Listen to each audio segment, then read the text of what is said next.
Hi guys, welcome to my mini blog.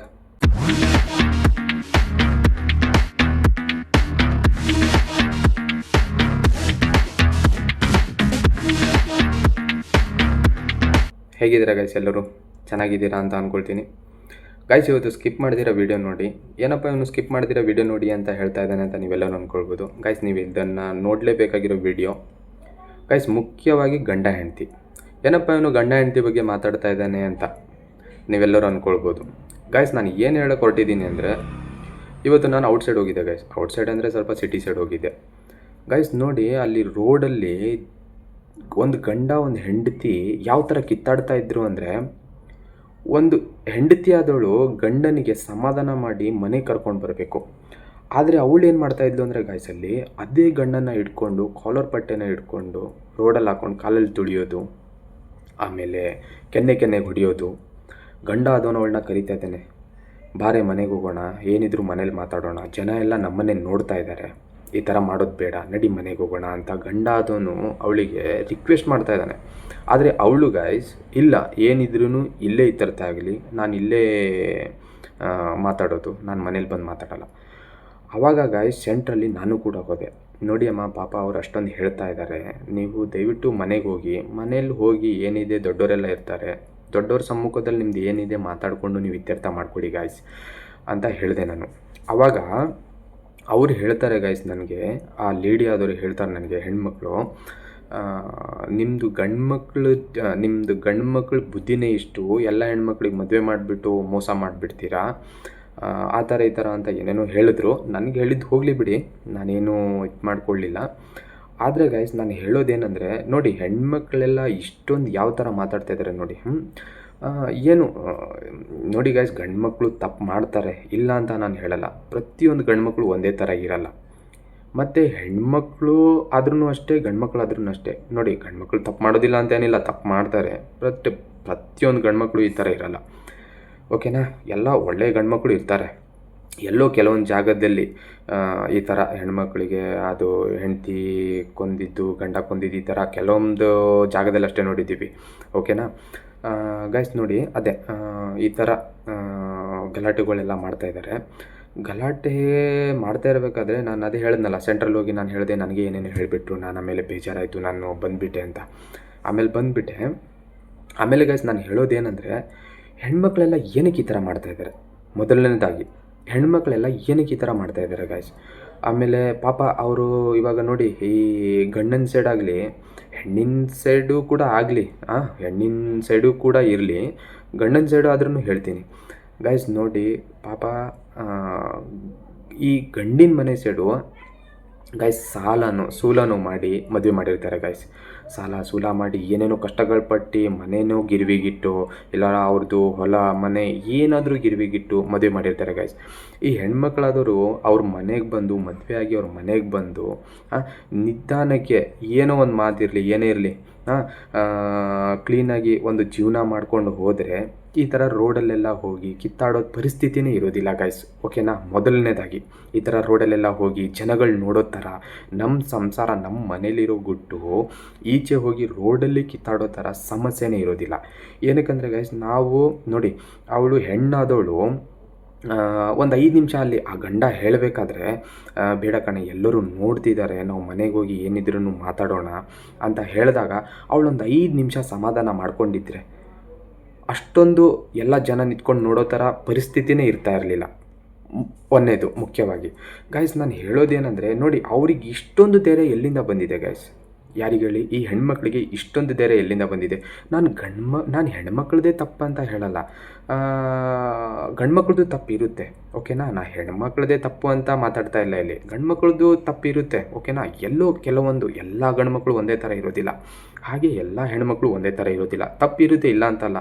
ಹಾಗಾಗಿ guys ನೋಡಿ, ಅದೇ ಅವಳು ಹಿಡಿದು ಹೊಡಿಬೇಕಾದ್ರೆ ಅವನು ಕೂಡ ಇವಳಿಗೆ ರಿಟರ್ನ್ ಹಿಡಿದು ನೀನೇನೆ ನನಗೆ ಹೊಡಿಯೋದು, ನಾನು ಗಂಡಸಾದವನು ಅಂತ ಅವನು ಅರ್ಥ ಮಾಡ್ಕೊಳ್ದೆ ಅವನು ಕೂಡ ಅವಳಿಗೆ ಇಟ್ಕೊಂಡು ಹೊಡೆದಿದ್ರೆ ರೋಡಲ್ಲಿ ಅವಳದ್ದೇನು ಮರ್ಯಾದೆ ಉಳಿತಿತ್ತು ಗೈಸ್. ಆವಾಗ ಅವರಿಬ್ಬರಲ್ಲಿ ಏನು ಅಂಡರ್ಸ್ಟ್ಯಾಂಡಿಂಗ್ ಇರ್ತಿತ್ತು ಹೇಳಿ ನೋಡೋಣ.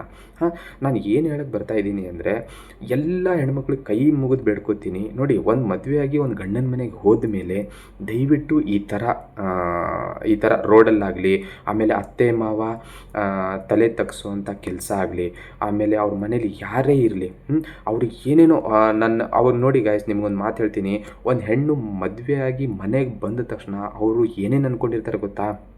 ಒಂದು ವರ್ಷ ಆಗೋಷ್ಟರಲ್ಲಿ ಒಂದು ಮಗು ಹೆತ್ಕೊಡ್ಲಿ, ಏನೇನೋ ಅವಳಿಗೆ ತೊಟ್ಲ ಹಾಕೋಣ, ಹಾಗೆ ಹೀಗೆ ಆ ಮಗುಗೆ ತೊಟ್ಲ ಹಾಕೋಣ, ಏನೇನೋ ಕನಸುಗಳು ಇಟ್ಕೊಂಡಿರ್ತಾರೆ ಗೈಸ್. ಅದನ್ನು ಇವರೆಲ್ಲ ಏನು ಮಾಡ್ತಾರೆ ಅಂದರೆ, ಈ ಹೆಣ್ಮಕ್ಳಾದವ್ರು ಏನು ಮಾಡ್ತಾರೆ ಅಂದರೆ ನೋಡಿ, ಅದನ್ನೆಲ್ಲ ಹೋಗಿ ಒಂಥರ ನುಚ್ಚು ನೂರು ಮಾಡಿಬಿಡ್ತಾರೆ. ಯಾವ ಥರ ಅಂದರೆ ಗೈಸ್, ನಾನು ನಿಮಗೆ ಹೇಳ್ತೀನಿ ನೋಡಿ, ಇವಾಗ ಮದುವೆಯಾಗಿ ಬಂದಿರ್ತಾರಲ್ವ, ಮದುವೆಯಾಗಿ ಬಂದ ಮೇಲೆ ಗಂಡ ಏನೇ ತಪ್ಪು ಮಾಡಲಿ ಗೈಸ್, ತಪ್ಪು ಮಾಡ್ದಿರ ಯಾರೂ ಇರೋದಿಲ್ಲ, ತಪ್ಪು ಮಾಡೇ ಮಾಡ್ತಾರೆ. ನೋಡಿ, ನಾನು ಹೇಳೋದೇನೆಂದರೆ, ಇವತ್ತು ನಾನು ನನ್ನ ಕಣ್ಣಿಂದ ನೋಡಿರೋ ದೃಶ್ಯದ ಪ್ರಕಾರ ನಾನು ಹೇಳ್ತಿದ್ದೀನಿ ಗೈಸ್. ಗಂಡ ಏನೇ ತಪ್ಪು ಮಾಡಲಿ ಅದನ್ನು ಸ್ವಲ್ಪ ತಿದ್ದುಕೊಂಡು ನಡ್ಕೊಂಡು ಹೋದರೆ, ಇವಾಗ ನೋಡಿ ಗೈಸ್, ಹೆಣ್ಣು ಮಕ್ಕಳೇ ಜೀವನ ನಡೆಸ್ಕೊಂಡು ಹೋಗಬೇಕು. ಹಾಗಾಗಿ ನಾನು ಹೆಣ್ಮಕ್ಳಿಗೆ ಹೇಳ್ತಾ ಇರೋದು, ಓಕೆನಾ? ಗಂಡು ಮಕ್ಕಳು ಕುಡಿಬೋದು, ಏನೇ ಮಾಡ್ಬೋದು, ನಾನು ಇಲ್ಲ ಅಂತ ಇಲ್ಲ. ಹಾಗಾಗಿ ನಮ್ಮದೇ ಎಲ್ಲ ರೈಟ್ ಅಂತಲೂ ನಾನು ಹೇಳ್ತಾ ಇಲ್ಲ, ಮತ್ತು ಎಲ್ಲ ನಿಮ್ಮದು ರೈಟ್ ಅಂತ ನಾನು ಹೇಳ್ತಾ ಇಲ್ಲ, ಓಕೆನಾ? ಇವಾಗ ನೋಡಿ ಗೈಸ್, ಇವಾಗ ಇನ್ನೊಂದು ಏನಪ್ಪ ಅಂದರೆ ಗೈಸ್ ನೋಡಿ, ಇವಾಗ ಏನೋ ಗಲಾಟೆ ಆಯಿತು ಅಂತ ಅಂದ್ಕೊಳ್ಳಿ. ಇವಾಗ ಗಲಾಟೆ ಆಯಿತು ಅಂತ ಅವಳು ಏನು ಮಾಡ್ತಾಳೆ ಹೇಳಿ ನೋಡೋಣ? ಇರೋ ನಾನು ನಿನಗೆ ಎಲ್ಲಿ ಎಳಿಬೇಕು ಅಲ್ಲಿ ಎಳಿತೀನಿ ಅಂತ ಹೇಳ್ತಾಳೆ. ಯಾರು? ಹೆಣ್ಣಾದವಳು. ಓಕೆನಾ? ಆವಾಗ ಹೆಂಡತಿ ಆದವಳು ನಿನಗೆ ಎಲ್ಲಿ ಎಳಿಬೇಕು, ನಾನು ನಿನಗೆ ಎಲ್ಲಿ ಬುದ್ಧಿ ಕಳಿಸ್ಬೇಕು ಅಲ್ಲೇ ಕಳಿಸ್ತೀನಿ ಅಂತ ಹೇಳ್ತಾಳೆ. ಆಮೇಲೆ ಅವಳೇನು ಮಾಡ್ತಾಳೆ ಗೊತ್ತಾ ಗೈಸ್? ಈ ಕಂಪ್ಲೇಂಟು, ಈ ಕೇಸು ಅನ್ನೋದನ್ನೆಲ್ಲ ಕೊಡ್ತಾಳೆ, ಓಕೆನಾ? ಈ ಥರ ಎಲ್ಲ ಕೊಟ್ಟಾಗ ಈ ಮನೇಲಿ ಒಂದು ಗಲಾಟೆ ಆಗಿರುತ್ತೆ, ಓಕೆನಾ? ಮನೇಲಿ ಏನೋ ಒಂದು ಚಿಕ್ಕ ಪುಟ್ಟೋದು ಅದು ಇದು ಗಲಾಟೆ ಆಗಿರುತ್ತೆ, ಓಕೆನಾ? ಅವ್ನು ಕುಡಿತಾನೋ ಅದು ಇದು ಎಕ್ಸೆಟ್ರಾ ಏನಾರು ಒಂದು ಗಲಾಟೆ ಇರುತ್ತೆ ಅಂತ ಅಂದ್ಕೊಳ್ಳಿ. ಇವಳೇನು ಮಾಡ್ತಾಳೆ, ಈ ಡೈವರ್ಸ್ಗೋಸ್ಕರ ಅವಳಿಗೆ ಅಲ್ಲಿ ಕಾನೂನು ಪ್ರಕಾರ ಹೋದಾಗ ಇವಳೇನು ಮಾಡ್ತಾಳೆ, ನನಗೆ ವರದಕ್ಷಿಣೆ ಕಿರುಕುಳ ಕೊಟ್ಟ, ಆಮೇಲೆ ನನಗೆ ದಿನ ಹಿಡ್ಕೊಂಡು ಹೊಡಿತಾನೆ, ಆಮೇಲೆ ಅವನಿಗೆ ಅಫೇರ್ ಇದೆ, ಯಾರಿಗೆ? ಗಂಡನಿಗೆ ಅಫೇರ್ ಇದೆ, ಆಮೇಲೆ ಅವ್ರ ಅತ್ತೆ ಮಾವ ಸರಿ ಇಲ್ಲ, ದಿನ ಹಿಡ್ಕೊಂಡು ಗಂಡನಿಗೆ ನನಗೆ ಹಿಡ್ಕೊಂಡು ಹೊಡಿ ಅಂತ ಹೇಳ್ತಾರೆ. ಈ ಥರದ್ದೆಲ್ಲ ತುಂಬ ನೋಡಿದ್ದೀವಿ ಗೈಸ್ ನಾವು. ಅದಕ್ಕೆ ನಾನು ಹೇಳೋದೇನೆಂದರೆ, ಎಲ್ಲರಿಗೂ ಕೈ ಮುಗಿದು ಬೆಳ್ಕೊತೀನಿ ನೋಡಿ, ಗಂಡಿನ ಜೀವನ ಅಷ್ಟು ಸುಲಭ ಅಲ್ಲ. ಇವಾಗ ಹೆಣ್ಮಕ್ಳು ಹೇಳ್ತೀರಾ ನೀವೆಲ್ಲರೂ ಏನಂತ, ನೋಡಿ ನಮ್ಮದು ಹೆಣ್ಮಕ್ಳ ಜೀವನ ಹಾಗೆ, ನಾವು ಒಂದು ಮನೆ ಬಿಟ್ಟು ಇನ್ನೊಂದು ಮನೆಗೆ ಬಂದು ನಾವು ಗಂಡು ಮಕ್ಳ ಜೊತೆಯಲ್ಲಿದ್ದು ಸಂಸಾರ ಮಾಡಿ ಇನ್ನೊಂದು ಮನೆನ ತುಗಿಸ್ಕೊಂಡು ಹೋಗ್ತೀವಿ ಹಾಗೆ ಹೀಗೆ ಅಂತ. ನಿಜಾನೇ, ಎಲ್ಲ ನಿಜ ಗೈಸ್, ಒಪ್ಕೋತೀನಿ, ಇಲ್ಲ ಅಂತ ನಾನು ಹೇಳ್ತಿಲ್ಲ. ಆದರೂ ನಾನು ಏನು ಹೇಳೋದಂದರೆ ಗಂಡು ಮಕ್ಕಳದು ಜೀವನ ಕೂಡ ತುಂಬ ಕಷ್ಟ ಇದೆ. ಅದನ್ನು ಹೆಣ್ಮಕ್ಳಾದವರು ನೀವು ಅರ್ಥ ಮಾಡಿಕೊಂಡು ಗಂಡನ ಜೊತೆಯಲ್ಲಿ ಸಾಥ್ ಕೊಟ್ಕೊಂಡು ಎಲ್ಲರನ್ನ ನೋಡಿ, ಇವಾಗ ಎಲ್ಲರನ್ನ ಎದುರಿಸ್ಕೊಂಡು ನಿಮ್ದು ಏನಿದೆ ನೀವು ಅದನ್ನು ಮಾಡ್ಕೊಂಡೋಗಿ. ಇವಾಗ ಗಂಡನೇ ತಪ್ಪು ಮಾಡ್ಬೋದು, ಕೂತ್ಕೊಂಡು ಒಂದು 5 ನಿಮಿಷ ಅವ್ರಿಗೆ ಹೇಳಿ, ರೀ ನೋಡಿರಿ ನೀವು ಈ ಥರ ತಪ್ಪು ಮಾಡ್ತಾಯಿದ್ದೀರಾ, ಈ ಥರ ಮಾಡಬೇಡಿ ಅಂತ ನೀವು ಅವ್ರನ್ನ ಒಂದು 5 ನಿಮಿಷ ಕುಂದಿರಿಸ್ಕೊಂಡು ಹೇಳಿ ನೋಡಿ. ಕೋಪದಲ್ಲಿದ್ದಾಗ ಬಿಟ್ಟುಬಿಡಿ. ಯಾವ ವ್ಯಕ್ತಿನೂ ದಿನಾಲೂ ಕೋಪದಲ್ಲಿರೋದಿಲ್ಲ. ಒಂದು 5 ನಿಮಿಷ ಆದರೂ ಸಮಾಧಾನ ಅನ್ನೋದು ಇದ್ದೇ ಇರುತ್ತೆ, ಓಕೆನಾ? ಅವರಿಗೆ ಸಮಾಧಾನದಿಂದ ಇದ್ದಾಗ ನೀವು ಖುಷಿಯಿಂದ ಅವ್ರ ಜೊತೆಲಿ ಮಾತಾಡಿ ನೋಡಿ, ಅವರೇ ತಿದ್ಕೋತಾರೆ, ಓಕೆನಾ ಗೈಸ್? ತಿದ್ಕೋತಾರೆ. ಇವಾಗ ನಾನು ಇನ್ನೊಂದು ಏನು ಹೇಳೋದಂದರೆ ಗೈಸ್, ಇವಾಗ ಈ ಹೆಣ್ಮಕ್ಳಾದವರು ತಿದ್ಕೋತಾರೆ. ಹಾಗಾಗಿ ದಯವಿಟ್ಟು ಯಾರೂ ಈ ಥರ ಗಲಾಟೆ ಏನೂ ಮಾಡೋಕ್ಕೆ ಹೋಗ್ಬೇಡ್ರಿ, ಕೈ ಮುಗಿದು ಬೇಡ್ಕೊತೀನಿ. ಮತ್ತು ಇನ್ನೊಂದು ಹೇಳ್ತೀನಿ, ನೀವು ಮುಖ್ಯವಾಗಿ ಹೇಳೋದೇನೆಂದರೆ, ಏನು ಗಲಾಟೆ ಇರುತ್ತೆ ಅದನ್ನಷ್ಟೇ ಮಾತಾಡಿ, ದಯವಿಟ್ಟು ಹೇಳೋದು. ಆಮೇಲೆ ಅಲ್ಲಿ ಇವಾಗ ನೋಡಿ, ಇವಾಗ ಸಾರಿ ಗೈಸ್, ಕೋರ್ಟಲ್ಲೇ ಕೇಸ್ ಕೊಡ್ಬೋದು. ಮತ್ತು ಈ ಸಂಘಗಳಂತ ಇರುತ್ತೆ, ಅವ್ರವ್ರು ಮಾಡ್ಕೊಂಡಿರೋ ಸಂಘಗಳಂತ ಇರುತ್ತೆ, ಸಂಘದಲ್ಲೇ ಕೇಸ್ ಕೊಡ್ಬೋದು. ಮತ್ತು ಇನ್ನೊಂದೇನು ಗೈಸ್, ಏನೇನೋ ಇರುತ್ತೆ. ಕೋರ್ಟಲ್ಲಿ ಕೇಸ್ ಕೊಟ್ಟಾಗ ಅಲ್ಲಿ ಹೋಗಿ ನನಗೆ ವರದಕ್ಷಿಣೆ ಕಿರುಕುಳ ಕೊಟ್ಟ, ಆಮೇಲೆ ನನಗೆ ಏನು ನನಗೆ ಮನೆಯಿಂದ ದುಡ್ಡು ತೊಗೊಂಡು ಬರೋಕ್ಕೆ ಹೇಳಿದರು. ಆಮೇಲೆ ಗಂಡ ಹಿಡ್ಕೊಂಡು ನನಗೆ ಹೊಡೆತ, ಆಮೇಲೆ ಆ ಥರ ಈ ಥರ ಏನೇನೋ ಹೋಗಿ ಹೇಳ್ತಾರೆ. ಆದರೆ ಅಲ್ಲಿ ಹೋಗಿ ದಯವಿಟ್ಟು ಕೈ ಮುಗಿತೀನಿ. ಆವಾಗ ಗಂಡನಿಗೆ ಏನಾಗುತ್ತೆ ಗೊತ್ತಾ ಫ್ರೆಂಡ್ಸ್, ಹೇಳ್ತೀನಿ ನಿಮಗೆ. ತೊಗೊಂಡೋಗಿ ಪಾಪ ಅವ್ನು ನೋಡಿ, ಆಮೇಲೆ ಇವಳು ಈ ಥರ ಕೇಸ್ ಕೊಟ್ಬಿಟ್ರೆ ಅವ್ನು ಹೋಗಿ ಜೈಲಲ್ಲಿ ಹೋಗೋದು, ಅವ್ನು ಕೂತ್ಕೊಳ್ಳೋದು, ಅವ್ನು ಅನುಭವಿಸೋದು. ಆವಾಗ ಈ ಹೆಣ್ಮಕ್ಳಿಗೆ ಏನು ಸಿಗುತ್ತೆ ಅಂತೀನಿ ನಾನು, ಹೆಣ್ಮಕ್ಳಿಗೆ ಏನು ಖುಷಿ ಸಿಗುತ್ತೆ ಅಂತೀನಿ ನಾನು. ಗೈಸ್, ನಾನು ಹೇಳೋದೇನೆಂದರೆ ಈ ಹೆಣ್ಮಕ್ಳಿಗೆ ಏನು ಖುಷಿ ಸಿಗುತ್ತೆ. ಅದಕ್ಕೆ ನಾನು ಕೈ ಮುಗ್ದು ನಾನು ಬೇಡ್ಕೊಳ್ಳೋದೇನೆಂದರೆ, ದಯವಿಟ್ಟು ಈ ಥರ ಯಾವ ಗಂಡಂದ್ರಿಗೂ ಈ ಥರ ಮಾಡೋಕ್ಕೆ ಹೋಗಬೇಡಿ. ಕೈ ಮುಗಿದು ಬೇಡ್ಕೊಳ್ತೀನಿ.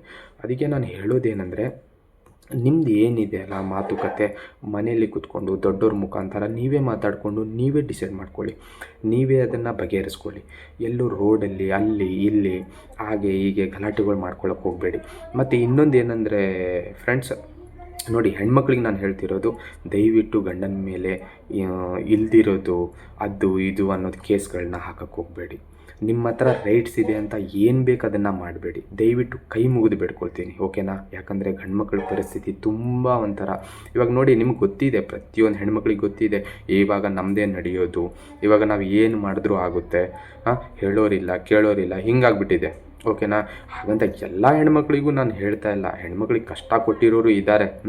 ಹಾಗಂತ ಕಷ್ಟ ಕೊಟ್ಟಿರೋರು ಇದ್ದಾರೆ ಅಂತ ಹೇಳ್ತಿದ್ದೀನಿ ಅಂದರೆ, ನಮ್ಮ ಕರ್ನಾಟಕದಲ್ಲಿ ಈ ಥರ ಪರಿಸ್ಥಿತಿಗಳು ತುಂಬ ಇಲ್ಲ, ಓಕೆನಾ ಗೈಸ್? ಈ ರಾಜಸ್ಥಾನ ಆ ಥರ ಈ ಥರ ಹೊರಗಡೆ ಇದರಲ್ಲಿ ಈ ಥರ ಪರಿಸ್ಥಿತಿಗಳಿದೆ. ಅದು ನಮ್ಮ ಕರ್ನಾಟಕದಲ್ಲಿಲ್ಲ. ಅದೇ ನಾವು ಒಂದು ಏನಂದರೆ ದೇವ್ರ ಹತ್ರ ಕೈ ಮುಗಿದು ಬೇಡ್ಕೋಬೇಕು. ಯಾಕಂದರೆ ನಮ್ಮ ಕರ್ನಾಟಕದಲ್ಲಿ ಇನ್ನೂ ಆ ಥರ ಅಷ್ಟೊಂದು ಕ್ರೂರತೆ ಗಂಡಂದರು ಎಲ್ಲೂ ಇಲ್ಲ, ಓಕೆನಾ ಫ್ರೆಂಡ್ಸ್? ಹೆಣ್ಮಕ್ಳು ನೀವೆಲ್ಲ ಆ್ಯಕ್ಚುಲಿ ಹೇಳಬೇಕಂದ್ರೆ ದೇವರಿಗೆ ಕೈ ಮುಗಿಬೇಕು. ನೀವು ನೋಡಿ, ಹೊರಗಡೆ ಅಂದರೆ ನಾನು ಹೊರಗಡೆ ದೇಶದ ಹೇಳ್ತಾ ಇಲ್ಲ, ಇಲ್ಲೇ ನಮ್ಮದು ಇಂಡಿಯಾದಲ್ಲೇ ನಮ್ಮ ದೇಶದಲ್ಲೇ ಹೇಳ್ತಾ ಇರೋದು. ಈ ರಾಜಸ್ಥಾನ ಆಗಿರ್ಬೋದು, ಮತ್ತು ಈ ಗುಜರಾತ್ ಇರ್ಬೋದು, ಈ ಸೈಡೆಲ್ಲ ನೋಡಿ ಅವ್ರು ಏನು ಮಾಡ್ತಾ ಇದ್ದಾರೆ ಅಂದರೆ, ಹೆಂಡತಿಗಳನ್ನು ಕೊಚ್ಚಿ ಶೂಟ್ ಮಾಡಿ ಈ ಥರ ಎಲ್ಲ ಎಷ್ಟೋ ವೀಡಿಯೋಸ್ಗಳು ನೀವು ನೋಡಿರ್ತೀರ. ಆ ಥರ ಇದೆಲ್ಲ ವೀಡಿಯೋಸ್ಗಳೆಲ್ಲ ನಾವೆಲ್ಲ ನೋಡ್ತಿರ್ತೀವಿ ಮತ್ತು ಕೇಳಿಸ್ಕೊಂಡಿರ್ತೀವಿ, ಓಕೆನಾ? ಅದೆಲ್ಲ ನೋಡಿದ್ರೆ ನಮ್ಮ ಕರ್ನಾಟಕದಲ್ಲಿ ಇರೋ ಗಂಡು ಮಕ್ಕಳು ಎಷ್ಟೋ ಒಳ್ಳೆಯವರು, ಓಕೆನಾ? 99% ಒಳ್ಳೆಯವರು ಗೈಸ್. ಯಾಕೆ ಹೇಳ್ತಾ ಇದ್ದೀನಿ ಅಂದರೆ, ಈ ಥರದ್ದು ಅಷ್ಟೆಲ್ಲ ಎಲ್ಲೂ ಕಂಡು ಬರ್ತಾ ಇಲ್ಲ ನಮಗೆ, ಓಕೆನಾ? ಹೊರಗಡೆ ಈ ಗುಜರಾತ್, ರಾಜಸ್ಥಾನ್ ಅದಿದು ಅಲ್ಲಿ ಆಗೋ ಥರ ನಮ್ಮ ಕರ್ನಾಟಕದಲ್ಲಿ ಎಲ್ಲೂ ಆಗ್ತಾಯಿಲ್ಲ. ಅದಕ್ಕೆ ನಾ ಹೇಳೋದೇನೆಂದರೆ, ನೀವು ಹೆಣ್ಮಕ್ಳೆಲ್ಲ ಆ್ಯಕ್ಚುಲಿ ಹೇಳಬೇಕಂದ್ರೆ ದೇವ್ರ ಹತ್ರ ಕೈ ಮುಗಿಬೇಕು. ಏನಕ್ಕೆ ಹೇಳಿ, ನಮ್ಮ ಕರ್ನಾಟಕದಲ್ಲಿ ಇಂಥ ಗಂಡ್ಮಕ್ಳು ಇಲ್ಲಪ್ಪ, ಒಳ್ಳೆ ಗಂಡ್ಮಕ್ಳು ಕೊಟ್ಟಿದ್ದಾರೆ ಅಂತ ನೀವು ಹೆಣ್ಮಕ್ಳಾದರೂ ಕೈ ಮುಗಿದು ಬೇಡ್ಕೋಬೇಕು ದೇವ್ರ ಹತ್ರ, ಓಕೆನಾ? ನಾನು ಹೇಳೋದೇನೆಂದರೆ, ನೋಡಿ ಫ್ರೆಂಡ್ಸ್, ನಾನು ಹೇಳೋದೇನೆಂದರೆ, ಯಾವುದೇ ಹೆಣ್ಮಕ್ಳಾಗಿರಲಿ ಗಂಡಂದಿರಿಗೆ ಈ ಥರ ಮಾಡೋಕ್ಕೆ ಹೋಗಬೇಡಿ. ಅವ್ರನ್ನ ಪಾಪ ಏನೇ ಇರಲಿ ಕೂತ್ಕೊಂಡು ಒಂದು 5 ನಿಮಿಷ ಮಾತಾಡ್ಕೊಳ್ಳಿ. 5 ನಿಮಿಷ ಮಾತಾಡಿಕೊಂಡು ಏನಿದೆ ಬಗೆಹರಿಸ್ಕೊಳ್ಳಿ. ಆಮೇಲೆ ಬಗೆಹರಿಸ್ಕೊಂಡು ದೊಡ್ಡೋರು ಇರ್ತಾರೆ, ಅತ್ತೆ ಮಾವ ಇರ್ತಾರೆ, ಅಣ್ಣ ತಮ್ಮಂದಿರಾಗಿರ್ಬೋದು, ಅವ್ರ ಅಪ್ಪ ಅಮ್ಮ, ಆಮೇಲೆ ಗಂಡಿನ ಸೈಡ್ ಅಪ್ಪ ಅಮ್ಮ ಆಗಿರ್ಬೋದು, ಹೆಣ್ಣಿನ ಸೈಡ್ ಅಪ್ಪ ಅಮ್ಮ ಆಗಿರ್ಬೋದು, ಕೂತ್ಕೊಂಡು ಮಾತಾಡಿಕೊಂಡು ನೀವೇ ಬಗೆಹರಿಸ್ಕೊಳ್ಬೋದು. ಮತ್ತು ಇನ್ನೊಂದು ಏನಂದರೆ, ಅಪ್ಪ ಅಮ್ಮಗೆ ಮಿಡ್ಲಲ್ಲಿ ತರೋದು ನಿಮ್ಗೆ ಅವಶ್ಯಕತೆನೇ ಇರಲ್ಲ. ಗಂಡ ಹೆಂಡತಿ ಆದವರೇ ಅವರೇ ಕೂತ್ಕೊಂಡು ಅವರೇ ಬಗೆಹರಿಸ್ಕೊಳ್ಬೋದು, ಓಕೆನಾ? ನೀವೇ ಬಗೆಹರಿಸ್ಕೊಳ್ಬೋದು. ನೋಡಿ, ನನ್ನ ಹತ್ರ ನಾನು ನಿಮ್ಗೆ ಹೇಳಿದ್ದೀನಿ ನೋಡಿ, ಯಾರೂ ಬೇಜಾರು ಮಾಡ್ಕೊಳ್ಳೋಕೆ ಹೋಗಬೇಡಿ. ನೀವೇ ಕೂತ್ಕೊಂಡು ಸಮಾಧಾನ ಮಾಡಿಕೊಂಡು ನೀವೇ ಇದು ಮಾಡಿ. ಕೊನೆಯದಾಗಿ ನಾನು ಹೇಳೋದೇನೆಂದರೆ, ಗಂಡು ಮಕ್ಕಳ ಜೀವನ ಕೂಡ ನಿಮ್ಮ ಕೈಯಲ್ಲೇ ಅಡಗಿದೆ, ಓಕೆನಾ ಫ್ರೆಂಡ್ಸ್? ಹೇಳ್ತಾ ಇದ್ದೀನಿ, ಕೇಳಿಸ್ಕೊಳ್ಳಿ. ಗಂಡು ಮಕ್ಕಳು, ಇದು ಹೆಣ್ಮಕ್ಳಿಗೆ ಹೇಳ್ತಿರೋದು ನಾನು, ಗಂಡು ಮಕ್ಕಳ ಜೀವನ ಕೂಡ ನಿಮ್ಮ ಕೈಯಲ್ಲೇ ಅಡಗಿದೆ. ದಯವಿಟ್ಟು ಕೈ ಮುಗಿದು ಬೇಡ್ಕೊಳ್ತೀನಿ, ಯಾವುದೇ ಹೆಣ್ಮಕ್ಳಾಗಲಿ ಗಂಡು ಮಕ್ಕಳಿಗೆ ಈ ಥರ ಗೋಳು ಇಕ್ಕೋಬೇಡಿ. ಇದು ಯಾಕೆ ಹೇಳ್ತಾ ಇದ್ದೀನಿ ಅಂದರೆ, ನಾನು ಪಾಪ ತುಂಬ ಚಿತ್ರಹಿಂಸೆ ಪಡ್ತಾರೆ, ಅವರಿಗೆ ಹೇಳ್ಕೊಳಕ್ಕಾಗಲ್ಲ, ಅವರಿಗೆ ಬಿಡೋಕ್ಕಾಗಲ್ಲ. ಈ ಥರ ನಿಮ್ಗೇನು ಖುಷಿ ಸಿಗುತ್ತೆ ಇದರಲ್ಲಿ? ದಯವಿಟ್ಟು ಕೈ ಮುಗಿದು ಬೇಡ್ಕೊಳ್ತೀನಿ, ಯಾವತ್ತಿಗೂ ಈ ಥರ ಮಾಡೋಕ್ಕೆ ಹೋಗಬೇಡಿ. ಒಂದು ಇವಾಗ ನೋಡಿ, ನೀವು ಈ ಥರ ಡೈವರ್ಸ್ ಆಗಲಿ, ನೀವು ಡೈವರ್ಸ್ಗೆ ಅಪ್ಲೈ ಮಾಡ್ತೀರಾ, ಈ ಥರ ವರದಕ್ಷಿಣೆ ಕೇಳುಗಳು ಈ ಥರ ನೀವೆಲ್ಲ ಕೊಟ್ಟು ಆ ಥರ ಎಲ್ಲ ನೋಡಿ ನಿಮಗೆ ಈ ಥರ ಇದರಲ್ಲಿ ನೀವು ಖುಷಿ ತೊಗೊಳ್ತಾ ಇದ್ದೀರಲ್ವ, ಅದೇ ನೀವು ಒಂದು ಸಂಸಾರದಲ್ಲಿ ಚೆನ್ನಾಗಿ ನಿಮ್ಮ ಕುಟುಂಬದಲ್ಲಿ ನೀವು ಒಂದು ಇಷ್ಟು ಹುಟ್ಟಿದಾಗಿಂದ ನಿಮ್ಮ ಕುಟುಂಬದಲ್ಲಿ ನೀವು ಹೇಗಿದ್ರೋ ಅದೇ ಥರ ನೀವು ಗಂಡನ ಮನೇಲಿ ಇದ್ದು ನೋಡಿ, ನಿಮ್ಗೆ ಅದರಲ್ಲಿ ಇನ್ನೂ ಸಂತೋಷ ಸಿಗುತ್ತೆ. ಅದು ಯಾವ ಥರ ಸಂತೋಷ ಅಂದರೆ ಅದು ಹೇಳೋಕ್ಕಾಗೋದಿಲ್ಲ. ಅದು ನೀವು ಉಳಿದು ನೋಡಿ, ಒಂದು ಗಂಡನ ಜೊತೆಲಿ ಚೆನ್ನಾಗಿ ಕೊನೆವರೆಗೆ ಉಳಿದು ನೋಡಿ, ಅದರಲ್ಲಿ ಸಿಗೋ ಸಂತೋಷನೇ ಬೇರೆ. ಆವಾಗ ನಿಮ್ಮ ಸಂಸಾರ ಯಾವ ಥರ ಇರುತ್ತೆ ಅಂತ ನಿಮ್ಮ ಕೈಯಿಂದ, ನಿಮ್ಮ ಕಣ್ಣಿಂದ ನೀವೇ ನೋಡ್ಬೋದು. ನಾನು ಏನು ಹೇಳಿದ್ದೀನಿ ಅಂತ ನಿಮಗೊಂದು ದಿನ ಗೊತ್ತಾಗುತ್ತೆ. ಖಂಡಿತವಾಗ್ಲೂ ಗೊತ್ತಾಗೇ ಆಗುತ್ತೆ ನಿಮಗೆ. ದಯವಿಟ್ಟು ಕೈ ಮುಗಿದು ಬೇಡ್ಕೊತೀನಿ, ಯಾವ ಹೆಣ್ಮಕ್ಳಿಗೂ ಯಾವ ಗಂಡು ಮಕ್ಕಳಿಗೂ ಈ ಥರ ಚಿತ್ರಹಿಂಸೆ ಕೊಡಬೇಡಿ. ಹಾಗೆ ಯಾವುದೂ ಹೆಣ್ಮಕ್ಳಿಗೂ ಕೂಡ ನೀವು ಗಂಡು ಮಕ್ಕಳಾದವರು ಅಷ್ಟೇ, ಯಾವ ಹೆಣ್ಮಕ್ಳಿಗೆ ಕೂಡ ನೀವು ಚಿತ್ರಹಿಂಸೆ ಕೊಡೋಕ್ಕೆ ಹೋಗಬೇಡಿ. ಆದರೆ ಎಕ್ಸ್ಪೆಷಲಿ ದಯವಿಟ್ಟು ನಾನು ಹೇಳೋದೇನೆಂದರೆ, ಕೈ ಮುಗಿದು ರಿಕ್ವೆಸ್ಟ್ ಮಾಡ್ಕೋತೀನಿ, ಹೆಣ್ಮಕ್ಳಿಗೆ ಹೇಳ್ತಾ ಇರೋದು, ದಯವಿಟ್ಟು ಯಾವ ಗಂಡು ಮಕ್ಕಳಿಗೂ ಈ ಥರ ಕೋರ್ಟಲ್ಲಿ ಹೋದೆ, ನಾ ಕೇಸ್ ಹಾಕಿದೆ, ಆ ಥರ ಈ ಥರ ಅಂತ ಇದು ಮಾಡಬೇಡಿ. ಯಾಕಂದರೆ ನೋಡಿ ಪಾಪ ಅವರೆಲ್ಲ ತುಂಬ ಪಶ್ಚಾತ್ತಾಪಗಳು ಪಡ್ತಾರೆ. ಆ ಕಾರಣಕ್ಕೆ ಹೇಳ್ತಾ ಇದ್ದೀನಿ, ನೋಡಿಕೊಂಡು ನೀವೇ ಸಮಾಧಾನ ಮಾಡಿಕೊಂಡು ಜೀವನಗಳು ಮಾಡ್ಕೊಂಡು ಹೋಗಿ. ಇವನಿಗೇನು ಗೊತ್ತಿದೆ ಬಿಡು ಅಂತ ನೀವು ಅಂದ್ಕೊಳ್ಬೋದು. ದಯವಿಟ್ಟು ಅರ್ಥ ಮಾಡಿಕೊಂಡು ನೀವೇ ಜೀವನ ಮಾಡ್ಕೊಂಡು ಹೋಗಿ. ನನಗೆ ಗೊತ್ತಿರುವಷ್ಟು ನಾನು ಹೇಳಿದ್ದೀನಿ. ನನ್ನಿಂದ ಏನಾದರೂ ತಪ್ಪಾಗಿ ನಾನೇನಾದರೂ ಮಾತಾಡಿದರೆ ನನ್ನನ್ನು ಕ್ಷಮಿಸಿ. ಮತ್ತು ಹಾಗೆ ಈ ವಿಡಿಯೋನ ಸ್ವಲ್ಪ ಜನ ಹೆಣ್ಮಕ್ಳಿಗೆ, ಅಂದರೆ ಒಂದು ಗಂಡ ಹೆಂಡತಿಗೆ ತಲುಪೋ ಥರ ಶೇರ್ ಮಾಡಿ, ಆಮೇಲೆ ಲೈಕ್ ಮಾಡಿ, ಕಮೆಂಟ್ ಮಾಡಿ. ಹೀಗೆ ಬೆಳೆಸ್ತಾ ಇರಿ. ನಾನು ನಿಮಗೆ ಒಳ್ಳೆ ಸಂದೇಶನ ಕೊಡ್ತಾ ಇರ್ತೀನಿ. ಆಯಿತು, ಹೆಣ್ಮಕ್ಳ ಬಗ್ಗೆ ಹೇಳಿದೆ ಅಲ್ವಾ, ದಯವಿಟ್ಟು ಬೇಜಾರು ಮಾಡ್ಕೋಬೇಡಿ. ಈ ಥರ ಮಾತಾಡಿದ್ದೀನಿ ಅಂತ. ಏನಾದರೂ ತಪ್ಪಾಗಿದ್ದರೆ ಕ್ಷಮಿಸಿ. ನಿಮ್ಮದೊಂದು ಅಣ್ಣನೋ ತಮ್ಮನೋ ಅಂತ ಅಂದ್ಕೊಳ್ಳಿ. ನಮ್ಮ ಮನೇಲೂ ಪರಿಸ್ಥಿತಿಗಳೆಲ್ಲ ಅದೇ ಥರ ಇರುತ್ತೆ, ಓಕೆನಾ? ನಿಮ್ಮ ಮನೇಲಿ ಅಂತ ಅಷ್ಟೇ ಅಲ್ಲ, ಪ್ರತಿಯೊಬ್ಬರು ಮನೇಲೂ ಪರಿಸ್ಥಿತಿ ಅದೇ ಥರ ಇರುತ್ತೆ. ಆದರೆ ಹೆಣ್ಮಕ್ಳಿಗೆ ನಾನು ರಿಕ್ವೆಸ್ಟ್ ಮಾಡ್ಕೊಂಡು ಬೇಡ್ಕೊಳ್ತಾ ಇರೋದು, ಬೇರೆ ಉದ್ದೇಶ ಏನಿಲ್ಲ. ಗಂಡು ಮಕ್ಕಳಿಗೂ ಒಂದು ಇದನ್ನೋದಿರುತ್ತೆ ಅಲ್ವಾ, ನಿಮಗೆ ಯಾವ ಥರ ಒಂದು ಭಾವನೆಗಳನ್ನೋದಿರುತ್ತೆ, ಗಂಡು ಮಕ್ಕಳಿಗೂ ಅದೇ ಥರ ಭಾವನೆಗಳನ್ನೋದಿರುತ್ತೆ.